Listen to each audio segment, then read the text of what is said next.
Hello guys, ಎಲ್ರಿಗೂ ಹೇ BTech ಚಾನಲ್ಗೆ ಸ್ವಾಗತ ಸುಸ್ವಾಗತ. ನಾನು ನಿಮ್ಮ ಆನಂದ್ ಅಕ್ಕಿ ಮಾತಾಡ್ತಾ ಇರೋದು. ಸೊ ನಾನು ಇವತ್ತೇನು ನಿರ್ಧಾರ ಮಾಡಿದ್ದೀನಿ ಅಂದರೆ, ನನ್ನ ಯೂಟ್ಯೂಬ್ ಚಾನಲಲ್ಲಿ ಯಾವುದೋ ಸಣ್ಣ ವಿಡಿಯೋನ ಬ್ಲಾಗಿಂಗ್ ಮಾಡಿಕೊಂಡು ಈ ದಿನ ತಿರುಗಾಡ್ತಾ ಇದ್ದೆ.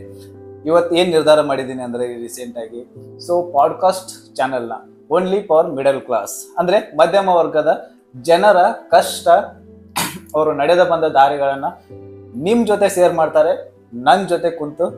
ಸೊ ಅವರು ಯಾರು ಇರ್ತಾರೆ ಅಂದರೆ ಏನೆಲ್ಲ ಸಾಧನೆ ಮಾಡಿರ್ತಾರೆ, ಯಾವ ಥರ ಕಷ್ಟ ಇರುತ್ತೆ ಒಂದು ಮಿಡಲ್ ಕ್ಲಾಸ್ ಅಂದರೆ, ಯಾವ ಥರ ಕಷ್ಟಗಳನ್ನು ಎದುರಿಸಿ ಅವರು ಸಕ್ಸಸ್ ಆಗಿರ್ತಾರೆ ಜೀವನದಲ್ಲಿ.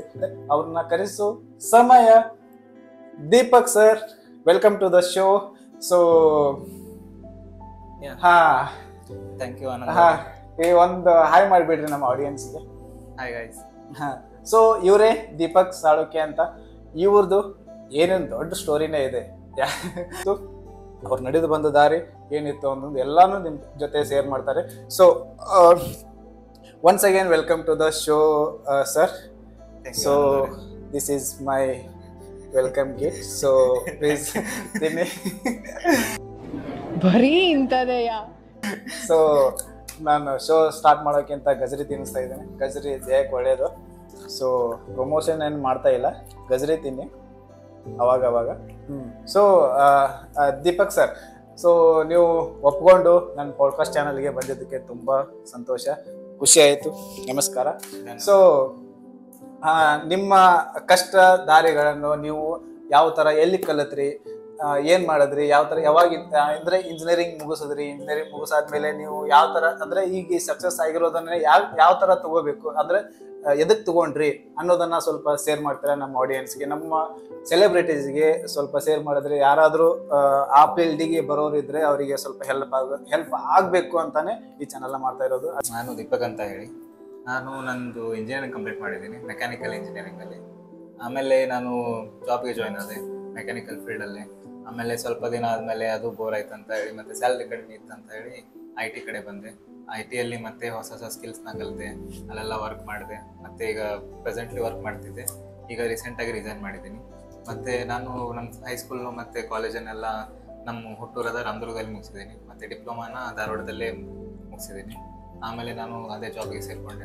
ಸರ್ ನಾನು ಅವಾಗ ಸ್ಟಾಪ್ ಮಾಡ್ತಿರ್ತೀನಿ. ನೀವು ಏನಾದರೂ ಹೇಳಬೇಕಂದ್ರೆ ಸ್ಟಾಪ್ ಮಾಡ್ತಾ ಇದ್ದೀನಿ, ಎದಕ್ಕೆ ಸ್ಟಾಪ್ ಮಾಡ್ತಾ ಇದ್ದೀನಿ ಅಂದರೆ ಏನಾದರೂ ಕ್ವಶನ್ ಕೇಳಬೇಕು. ಸರ್ ಏನಾದರೂ ಇನ್ಸಿಡೆಂಟ್ಸು ನಿಮಗೆ ಬೇಜಾರಾಗಿರೋದು ಇನ್ಸಿಡೆಂಟು ಏನಾದರೂ ನೀವು ಕಾಲೇಜಲ್ಲಿ ಓದ್ತಾ ಇರಬೇಕಾದ್ರೆ ನೀವು ಏನಾದರೂ ಬೇರೆದವ್ರು ಹೆಮ್ಮೆ ಪಡುವಂಥ, ಇಲ್ಲ ಮನೆಯವ್ರು ಹೆಮ್ಮೆ ಪಡುವಂಥ ಏನಾದರೂ ಇನ್ಸಿಡೆಂಟ್ಸು ನಿಮ್ಮ ಕಾಲೇಜಲ್ಲಿ, ನಿಮ್ಮ ಕಾಲೇಜ್ ಲೈಫಲ್ಲಿ ಇಲ್ಲ ಸ್ಕೂಲ್ ಲೈಫಲ್ಲಿ ಏನಾದರೂ ನಡೆದಿದ್ರೆ ಶೇರ್ ಮಾಡ್ತೀರಾ ಇವ್ರಿಗೆ? ಆ್ಯಕ್ಚುಲಿ ನಂಗೆ ಇನ್ಸ್ಪಿರೇಷನ್ ಆಗಿತ್ತು ಹೆಂಗಂದರೆ, ನಮ್ಮದು ತುಂಬ ಮಿಡಲ್ ಕ್ಲಾಸ್ ಫ್ಯಾಮಿಲಿಯಿಂದ lower middle class poor family ಅನ್ಬೋದು. ಹೆಂಗಂದರೆ ನಮ್ಮ ಫಾದರ್ ಅವ್ರು ಎಕ್ಸ್ಪೈರ್ ಆದರು ನಾನು 7th ಸ್ಟ್ಯಾಂಡರ್ಡಲ್ಲಿ ಓದ್ತಿರುವಾಗ. ಆಮೇಲೆ ಹೈಸ್ಕೂಲ್ ಫೀಸ್ ಏನು ಕಡಿಮೆ ಇತ್ತು, ಅವಾಗಿನ ನಂಗೆ ಹರ್ಡಲ್ಸ್ ಬರಲಿಲ್ಲ, ಫೀಸ್ ಎಲ್ಲ ತುಂಬ ಕಡಿಮೆ ಇತ್ತು ಅಂತ ಹೇಳಿ ನಮ್ಮ ಮದರ್ ಅವ್ರು ವರ್ಕ್ ಮಾಡ್ತಿದ್ರು, ಅದೇ ನಡೀತಾ ಇತ್ತು. ಆಮೇಲೆ ಅವಾಗ ನಾನು ಕಾಲೇಜಿಗೆ ಸೇರಿಕೊಂಡೆಲ್ಲ, ಅವಾಗ ನನಗೆ ಫೀಸ್ಗೆ ತುಂಬ ತೊಂದರೆ ಆಗ್ತಿತ್ತು.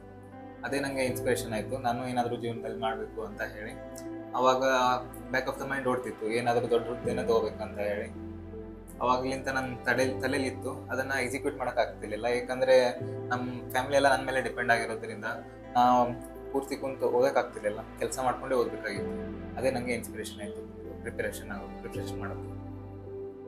ನೋಡಿ, ಇದು ಒಂದು ದೊಡ್ಡ ನಿರ್ಧಾರ ಅಂತಾನೆ ಹೇಳಬೇಕು. ಸೊ ಪ್ರತಿಯೊಂದು ಮನೆಯಲ್ಲಿನೂ ಒಂದಲ್ಲ ಒಂದು ಕಷ್ಟ ಇದ್ದೇ ಇರುತ್ತೆ. ಆ ಕಷ್ಟಗಳನ್ನು ನಾವು ಪಾಸಿಟಿವ್ ಆಗಿ ತಗೊಂಡ್ರೆ ಒಬ್ಬ ವ್ಯಕ್ತಿ ಏನು ಬೇಕಾದರೂ ಸಾಧಿಸಬಹುದು ಅನ್ನೋದಕ್ಕೆ ಇವರೇ ಮೇನ್ ಉದಾಹರಣೆ. ನಾವು ಯಾವುದೋ ನಮ್ಮ ಕಷ್ಟ ಇದೆ, ನಮ್ಮ ಅಪ್ಪ ರೊಕ್ಕ ಕೊಡ್ತಾ ಇಲ್ಲ, ಅಮ್ಮ ಓದಕ್ಕೆ ರೊಕ್ಕ ಕೊಡ್ತಾ ಇಲ್ಲ ಅನ್ಕೊಂತು ನಾವು ಕೆಳಗೆ ಇರ್ತೀವಿ ಹೊರತು ಮೇಲೆ ಬರೋಕೆ ಸಾಧ್ಯ ಆಗಲ್ಲ. ಅಂದರೆ ದುಡಿಯೋಕೆ ನೂರಾರು ದಾರಿಗಳಿರುತ್ತೆ, ಹುಡ್ಕೋಬೇಕಷ್ಟೆ. ಸೊ ನೆಕ್ಸ್ಟ್ ನಿಮ್ಮ ವೃತ್ತಿ ಬಗ್ಗೆ ನೀವು ಮೋಟಿವೇಶನ್ ಆದ್ರಿ, ನಿಮ್ಮ ವೃತ್ತಿ ಬಗ್ಗೆ ಯಾವ ಥರ ಪ್ರಿಪ್ರೇಷನ್ ಮಾಡಿದ್ರಿ, ನೀವು ಯಾವ ಥರ ವರ್ಕ್ ಮಾಡಿದ್ರಿ, ಅದೆಲ್ಲ ಸ್ವಲ್ಪ ಶೇರ್ ಮಾಡ್ತೀರಾ? ಇವರು ಅಂದರೆ ಈ ಥರ ಪಾಸಿಟಿವ್ ಆಗಿ ಮೋಟಿವೇಶನ್ನ ತಗೊಂಡ್ರೆ ಇವ್ರು ಯಾವ ಥರ ನಿರ್ಧಾರ ತಗೊಂಡು ಯಾವ ಥರ ಕೆಲಸ ಮಾಡಿ ಮುಂದ್ಗಡೆ ಹೋದ್ರು ಅನ್ನೋದ್ರ ಬಗ್ಗೆ ಸ್ವಲ್ಪ ಎಕ್ಸ್ಪ್ಲೇನ್ ಮಾಡ್ತೀರಾ? ನಮ್ಮ ಸೆಲೆಬ್ರಿಟಿಗಳು ಎಲ್ಲಾನು ನೋಡಿ ಅವರು ಇನ್ಸ್ಪಿರೇಷನ್ ಆಗಲಿ. ನಾನು ವೃತ್ತಿ ಮಾಡೋಕ್ಕೆ ಸ್ಟಾರ್ಟ್ ಮಾಡಿ ಈಗೇನು ಡಿಗ್ರಿ ಆದಮೇಲೆ ಅಂತಲ್ಲ, ನಾನು ಸ್ಟಾರ್ಟ್ ಮಾಡಿದ್ದು ನನಗೆ ಸ್ವಲ್ಪ ಹಣ ಬೇಕಂತ ಹೇಳಿ ಕಾಲೇಜಲ್ಲಿದ್ದಾಗ ಪೇಪರ್ಗೆ ಹಾಕ್ತಿದ್ದೆ ಮಾರ್ನಿಂಗ್ ಎದ್ದು. ಅವಾಗೆಲ್ಲ 4 ಗಂಟೆಗೆ ಎದ್ದು ಮತ್ತೆ 5 ಗಂಟೆ ಎಲ್ಲ ಪೇಪರ್ ಎಲ್ಲ ರೆಡಿ ಮಾಡಿಕೊಂಡು ಅದನ್ನೆಲ್ಲ ಹಾಕಿ ಮತ್ತೆ ಕಾಲೇಜ್ಗೆಲ್ಲ ಸ್ಕೂಲ್ಗೆಲ್ಲ ಹೋಗ್ತಿದ್ದೆ. ಮತ್ತು ಆಮೇಲೆ ನಾನು ಡಿಪ್ಲೊಮಾ ಮಾಡುವಾಗ 2 ಮಂತ್ಸ್ ವೆಕೇಷನ್ಸ್ ಇರ್ತಿತ್ತು, ಅವಾಗೆಲ್ಲ ಕೆಲ್ಸಕ್ಕೆ ಹೋಗ್ತಿದ್ದೆ. ಅದೇ ಬಂದ ದುಡ್ಡಲ್ಲಿ ನಾನು ಕಾಲೇಜ್ ಫೀಸ್ನ ಕಟ್ತಿದ್ದೆ. ಅವಾಗ 3 ಇಯರ್ಸ್ ಡಿಪ್ಲೊಮಾ ಆಯಿತು ಹಾಗೆ.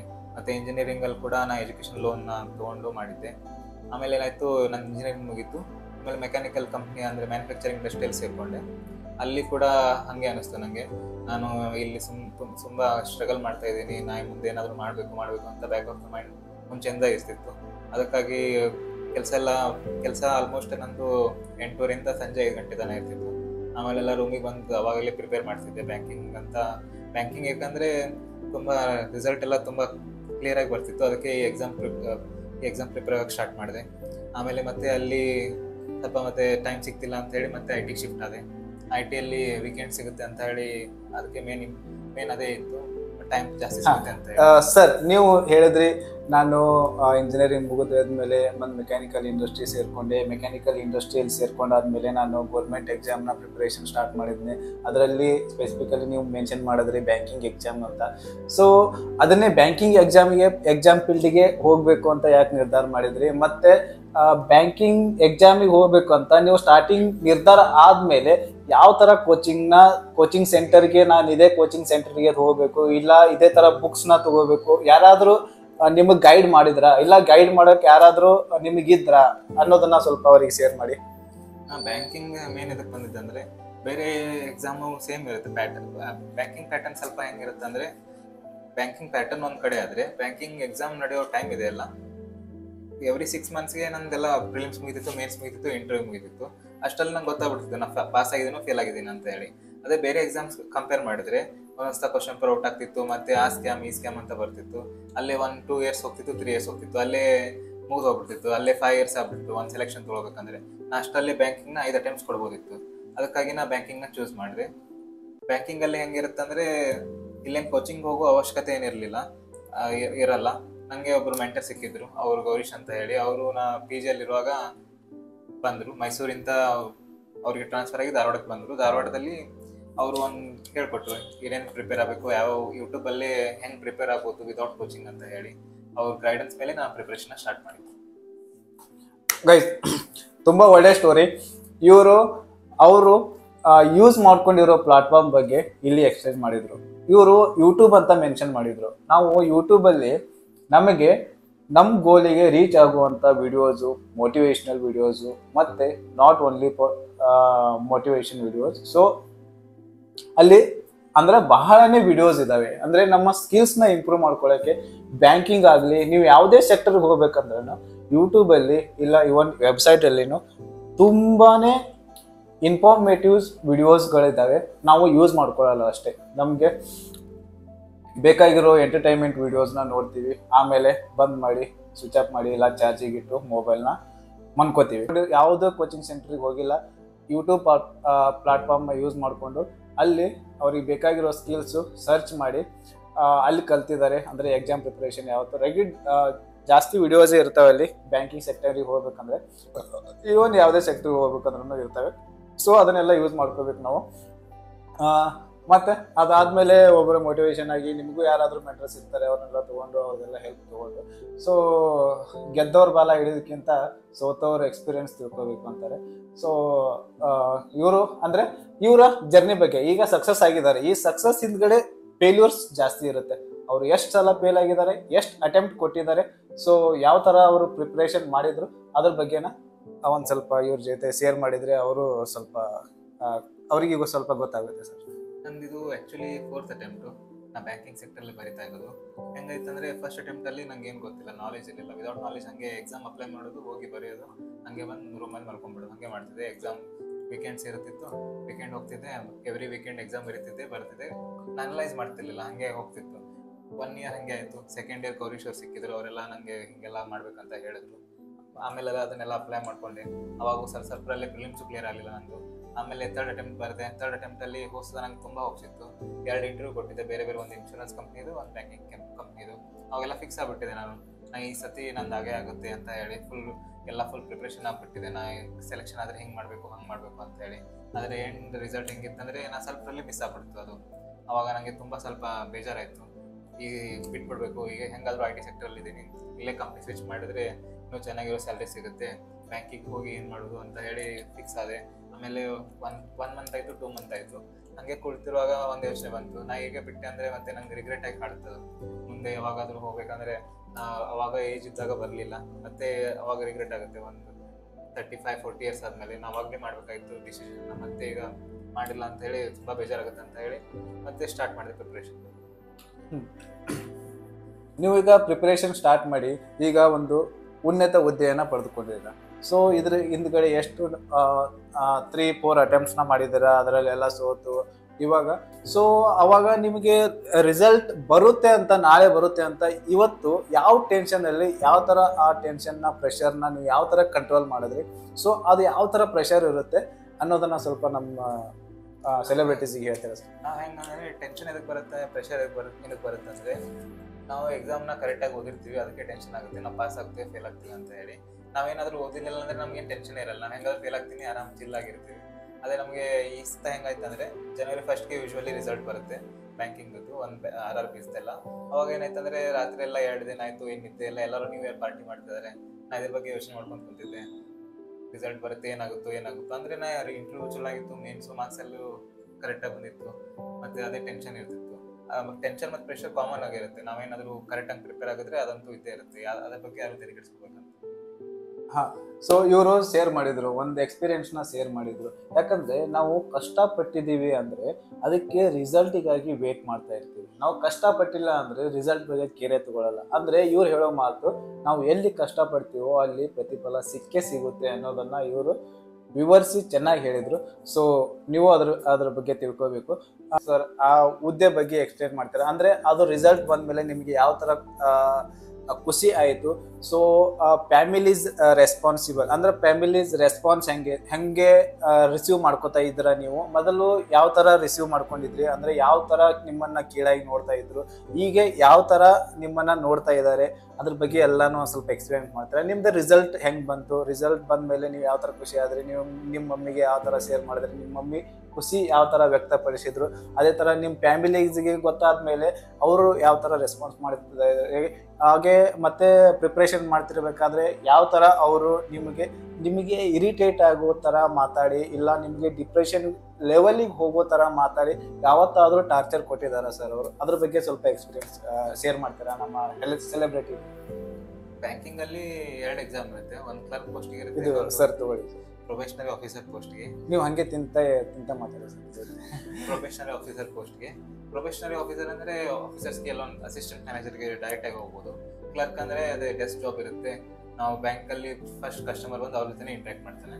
ನಾ ಎವ್ರಿ ಇಯರ್ ಬರೀತಿದ್ದೆ, ಕ್ಲರ್ಕು ಬರೀತಿದ್ದೆ, POನು ಬರೀತಿದ್ದೆ. ಆದರೆ ಈ ಇಯರ್ ಡಿಸೈಡ್ ಮಾಡಿದೆ, ನಾನು ಏನಕ್ಕೆ ಬರೀ ಕ್ಲರ್ಕ್, ನಂಗೆ ಆಲ್ರೆಡಿ ಅಷ್ಟು ಸ್ಯಾಲ್ರಿ ಸಿಗ್ತಿತ್ತು, ನಾನು ಕೇಳಂತ ನೋಡಲಿಲ್ಲ, ನಂಗೆ ಅಷ್ಟು ಆಲ್ರೆಡಿ ಸ್ಯಾಲ್ರಿ ಸಿಗ್ತಿದೆ, ನನಗೇನು ಪ್ರೋಗ್ರೆಸ್ ಆಗಲ್ಲ ಸ್ಯಾಲ್ರಿ ವೈಸು ಮತ್ತು ನಂದು ಎಜುಕೇಷನ್ ವೈಸು. ನಾನು ಡಿಗ್ರಿ ಮಾಡಿದ್ದೀನಿ, ನಂಗೆ ಅಷ್ಟು ಕೆಪಾಸಿಟಿ ಇದೆಯಲ್ಲ, ಮತ್ತು ನಾವು ಕ್ಲರ್ಕಿಗೆ ಹೋಗಿ ಏನು ಮಾಡಲಿ, ಕ್ಲರ್ಕು ಡಿಗ್ರಿ ಮರೆತು ಹೋದರೆ ಅದೇ ನಂಗೆ ಪ್ರೊಬೇಷನರಿ ಆಫೀಸರ್ ಜಾಸ್ತಿ ಇಷ್ಟ ಆಯಿತು. ಅದಕ್ಕೆ ಈ ಇಯರ್ ನಾ ಏನು ಡಿಸೈಡ್ ಮಾಡಿದೆ, ಪ್ರೊಬೇಷನರಿ ಆಫೀಸರ್ ಎಕ್ಸಾಮ್ಸ್ ಏನಿರುತ್ತೆ ಅದನ್ನಷ್ಟೇ ಟಾರ್ಗೆಟ್ ಮಾಡ್ತೀನಿ ಅಂತ ಅದ್ರ ಸಲುವಾಗಿ ಓದ್ತಾ ಇದ್ದೆ. ಮತ್ತು ಮೇನ್ ಮೋಟಿವೇಶನ್ ಅಂದರೆ ಅದೇ ನಮ್ಮ ಮದರ್ ವರ್ಕ್ ಮಾಡ್ತಿದ್ದು, ಅದೇ ನಂಗೆ ಮೇನ್ ಮೋಟಿವೇಶನ್. ಮತ್ತು ನಾನು ಈಗ ಧಾರವಾಡದಲ್ಲಿ ಜಾಬ್ ಮಾಡುವಾಗ ಅದು ನಾ ಈಗ ಯಾವ ಬ್ಯಾಂಕಿಗೆ ಸೆಲೆಕ್ಟ್ ಆಗಿದ್ದಾನಲ್ಲ, ಬ್ಯಾಂಕ್ ಮುಂದ್ಗಡೆನೆ ಒಂದು ಶೇರ್ ಆಟೋಲ್ಲಾಗಲಿ ಅಥವಾ ಕಂಪ್ನಿ ಕ್ಯಾಬಲ್ಲೇ ಹೋಗ್ತಿದ್ದೆ. ನಂಗೊಂದು ಆಸೆ ಇತ್ತು, ಹೆಂಗಂದರೆ ಒಂದಿನ ಆಫೀಸ್ಗೆ ಹೋಗ್ತೀನಿ ಅಂತ ಹೇಳಿ. ಅದು ಒಂದು ಮೋಟಿವೇಶನ್ ಇತ್ತು ಬ್ಯಾಕ್ ಆಫ್ ದ ಮೈಂಡಲ್ಲಿ, ನಾ ಆಫೀಸ್ಗೆ ಹೋಗಲೇಬೇಕು ಅಂತ ಹೇಳಿ. ಅದೇ ನನಗೆ ತುಂಬ ಮೋಟಿವೇಶನ್ ಆಗಿ ಕಾಡ್ತಾ ಇತ್ತು. ಮತ್ತು ಅದೇ ನಮ್ಮ ಫ್ಯಾಮ್ಲಿದು ನೋಡ್ತಿದ್ದೆ, ಕಷ್ಟ ಎಷ್ಟು ಪಡ್ತಿದ್ದೀವಿ ಅಂತ ಹೇಳಿ. ನಮ್ಮದು ಹೋಸ್ತಾನು ಮಳೆ ಆಗಿತ್ತಲ್ಲ, ಮನೆಯೆಲ್ಲ ಬಿತ್ತೋಗ್ಬಿಟ್ಟಿತ್ತು, ಅವಾಗೆಲ್ಲ ಅದೇ ಮೋಟಿವೇಶನ್ ಆಗಿತ್ತು ನನಗೆ, ನಾ ಏನೇನಾದರೂ ಮಾಡಬೇಕು ಅಂತ ಹೇಳಿ. ಸರ್ ಇವಾಗ ನಿಮ್ಮದೇ ರಿಸಲ್ಟ್ ಬಂತು, ಖುಷಿ ಆಯಿತು. ಯಾವುದೋ ಬ್ಯಾಂಕಿಂಗ್ ಸೆಕ್ಟರಲ್ಲಿ ಒಂದು ಉನ್ನತ ಹುದ್ದೆ, KVG ಬ್ಯಾಂಕ್ ಅಲ್ಲ ಸರ್ ನಿಮ್ಮದು? ಸೊ KVG ಬ್ಯಾಂಕಲ್ಲಿ ಉನ್ನತವಾದ ಪೊಸಿಷನಲ್ಲಿದ್ದಾರೆ ಈಗ. ಸೊ ಇದರ ಹಿಂದ್ಗಡೆ ಎಷ್ಟು ಕಷ್ಟ ಆಯಿತು ಎಲ್ಲರೂ ನಿಮ್ಮ ಜೊತೆ ಶೇರ್ ಮಾಡಿದ್ದಾರೆ. ಸೊ ಸರ್ ಈಗ ನೀವು ಓದ್ತಾ ಇರಬೇಕಾದ್ರೆ ನಿಮ್ಮ ಫ್ಯಾಮಿಲೀಸು ಅಂದರೆ ಯಾವುದೋ ನಿಮ್ಮ ಮಮ್ಮಿ ಬಿಟ್ಟು ಮತ್ತೆ ಬೇರೆ ಫ್ಯಾಮಿಲಿ ರಿಲೇಷನ್ಶಿಪ್ಪಲ್ಲಿ ಸ್ವಲ್ಪ ಕಾಲ್ಗಳು ಬಂದಿರ್ತವೆ, ಇಲ್ಲ ನಿಮ್ಮ ಮಮ್ಮಿಗೆ ತಲೆ ತುಂಬಿರ್ತಾರೆ, ಅದೆಲ್ಲ ಸ್ವಲ್ಪ ಶೇರ್ ಮಾಡ್ತೀರಾ ಸರ್? ಅದೆಲ್ಲ ಎಲ್ಲ ಫ್ಯಾಮಿಲಿಯಲ್ಲಿ ಕಾಮನ್ ಆಗಿರುತ್ತೆ. ಏನು ಮಾಡ್ತಾರೆ ನಿಮ್ಮ ಮಗ ಬೆಂಗಳೂರಿಗೆ ಹೋಗಿ, ನೀವು ನೋಡಿದಲ್ಲೇ ಊರಲ್ಲಿದ್ದೀರಾ, ಅವ್ನು ನೋಡಿದ್ರೆ ಅಲ್ಲಿದ್ದಾನೆ, ಯಾವ್ದಾದ್ರು ಹಬ್ಬಕ್ಕೆ ಬರ್ತಾನೆ ಮಾತಾಡ್ಸ್ಕೊಂಡು ಹೋಗ್ತಾನೆ, ಅವನೇನ್ ಮಾಡಂಗಿಲ್ಲ ಸುಮ್ಮನೆ ಅಲ್ಲೇ ಬಿಟ್ಟಿದಾರಲ್ಲ ಅಂತ ಹಂಗೆಲ್ಲ ಮಾತುಗಳು ಬರುತ್ತೆ. ಅದನ್ನೆಲ್ಲ ನಾವು ತಲೆಗೆ ಹಾಕೋಬಾರ್ದು. ಅದೇ ನಮ್ಗೆ ಮೋಟಿವೇಶನ್ ಒಂಥರ. ಹಂಗಂದ್ರೆ ಏನಾದ್ರು ಮಾಡಿ ತೋರಿಸ್ಬೇಕಂತ ಹೇಳಿ ಮುಂಚೆ ಎಲ್ಲ ಇರಿಟೇಟ್ ಆಗ್ತಿತ್ತು, ಹೋದಂಗೆಲ್ಲ. ಈಗ ಹೆಂಗಾತಂದ್ರೆ ಮಾತಾಡ್ತಾರೆ, ನಮ್ಮ ಬಗ್ಗೆ ನಾವು ಅಷ್ಟೇ ತೆರಿಗೆ ಕೆಡಿಸ್ಕೋಬೇಕಂತ ಡಿಸೈಡ್ ಆಗ್ಬಿಟ್ಟಿದ್ದೆ. ಸರ್ ಇದೇನು ಹೇಳಿದ್ರಲ್ಲ ಲಾಸ್ಟಿಗೆ, ಸೊ ಮಾತಾಡೋರ ಬಗ್ಗೆ ಕಿವಿ ಕೊಡಬೇಡಿ, ನಿಮ್ಮ ಗೋಲ್ ಕಡೆ ಫೋಕಸ್ ಮಾಡಿ. ಸೊ ಇಷ್ಟೊತ್ತವರೆಗೂ ಸ್ಟೋರಿಗಳನ್ನು ಅವ್ರು ನಡೆದು ಬಂದ ದಾರಿಗಳನ್ನು ಶೇರ್ ಮಾಡಿಸೋಕ್ಕೆ ಸರ್. ಈಗ ಫೈನಲ್ ಆಗಿ ಒಂದು ಕ್ವೆಶನು ನಿಮಗೆ, ಅದು ಯಾವ ಥರ ಖುಷಿ ಕೊಡ್ತು? ಈಗ ನಿಮ್ಮ ಫ್ಯಾಮಿಲಿಯಲ್ಲಿ ಯಾವ ಥರ ಮೊದಲು ನೀವು ಬಿದ್ದಾಗ ಇಲ್ಲ ಕಲಿತಾ ಇರಬೇಕಾದ್ರೆ ಯಾವ ಥರ ಫ್ಯಾಮಿಲಿ ರೆಸ್ಪಾನ್ಸ್ ಇತ್ತು, ಈಗ ಯಾವ ಫ್ಯಾಮಿಲಿ ರೆಸ್ಪಾನ್ಸು, ಈಗ ಫ್ಯಾಮಿಲಿ ರೆಸ್ಪಾನ್ಸ್ ಯಾವ ಥರ ಬರ್ತಾ ಇದೆ ಅನ್ನೋದನ್ನ ಶೇರ್ ಮಾಡಿಬಿಟ್ರೆ ಅವರಿಗೆ. ನಮ್ಗೆ ಹೆಂಗಂದ್ರೆ ರೆಸ್ಪೆಕ್ಟ್ ತುಂಬಾ ಆಗಿದೆ. ಈಗ ಮುಂಚೆ ಎಲ್ಲ ರೆಸ್ಪೆಕ್ಟ್ ಇರ್ತಿತ್ತು, ಆದರೆ ಅಷ್ಟಕ್ಕಷ್ಟೇ. ಈಗ ನಮ್ಮನ್ನ ನೋಡೋ ರೀತಿನೇ ಸ್ವಲ್ಪ ಚೇಂಜ್ ಆಗಿದೆ ಅನ್ಕೋತೀನಿ. ಯಾಕಂದ್ರೆ ನಾ ಈಗೆಲ್ಲ ಡಾಕ್ಯುಮೆಂಟ್ ವೆರಿಫಿಕೇಶನ್ ಅಂತ ಹೋಗ್ತಿದ್ದೆ, ಆಸ್ ಎ ಸ್ಕೂಲಲ್ಲೂ ಆಯ್ತು, ಕಾಲೇಜಲ್ಲೂ ಆಯ್ತು, ನಂಗೆ ಮಾತಾಡ್ಸೋ ರೀತಿ ಚೇಂಜ್ ಆಯ್ತು. ಈಗ ತುಂಬಾ ಸ್ವಲ್ಪ ಆದ್ರೂ ರೆಕಗ್ನೈಸ್ ಮಾಡ್ತಾರೆ. ಮತ್ತೆ ನಮ್ಮ ಅಕ್ಕಪಕ್ಕ ಇರೋರೆಲ್ಲ ಹೆಂಗೆ ವರ್ಕ್ ಲೈಫ್ ಹೆಂಗ್ ಬ್ಯಾಲೆನ್ಸ್ ಮಾಡಿ ಜಾಬ್ ಮಾಡ್ಕೊಂತ ಎಕ್ಸಾಮ್ ಹೆಂಗ್ ಕ್ರ್ಯಾಕ್ ಮಾಡ್ಬೋದು ಅಂತ ಹೇಳಿ ನನ್ನ ಹತ್ರ ಟಿಪ್ಸ್ ಕೇಳ್ತಾರೆ. ಅದೇ ಹೇಳೋದು, ನಿಮ್ ಗುರಿ ಕರೆಕ್ಟ್ ಆಗಿತ್ತಂದ್ರೆ ನೀವೇನ್ ಬೇಕಾದ್ರೂ ವರ್ಕ್ ಆದ್ರೂ ಮಾಡಿ ಏನಾದ್ರು ಮಾಡಿ ಆಗತ್ತೆ ಅಂತ ಹೇಳಕ್ ಇಷ್ಟಪಡ್ತೀನಿ. ಆಲ್ ದಿ ಬೆಸ್ಟ್ ಹೇಳ್ತಾ ನಿಮ್ಮ ಫ್ಯೂಚರ್ಗೆ. ನಮಗೂ ಯಾವ್ದಾದ್ರು ಮುಂದ್ಗಡೆ ಲೋನ್ ಬೇಕಾದ್ರೆ ಜಲ್ದಿ ಕೊಡಿಸಿ ಅಂತ ನಮಸ್ಕಾರ ಹೇಳ್ತಾ ಇವ್ರಿಗೂ ಇಲ್ಲಿ ಬಂದು ಕುಂತು ಇಲ್ಲಿವರೆಗೂ ನನಗೆ ನನ್ನ ಜೊತೆ ಮಾತಾಡಿದ್ದಕ್ಕೆ, ನಿಮ್ಮ ಜೊತೆ ಸ್ಟೋರಿನ ಶೇರ್ ಮಾಡಿದ್ದಕ್ಕೆ ತುಂಬ ಧನ್ಯವಾದಗಳು ಸರ್. ನಮಸ್ಕಾರ. Bye guys.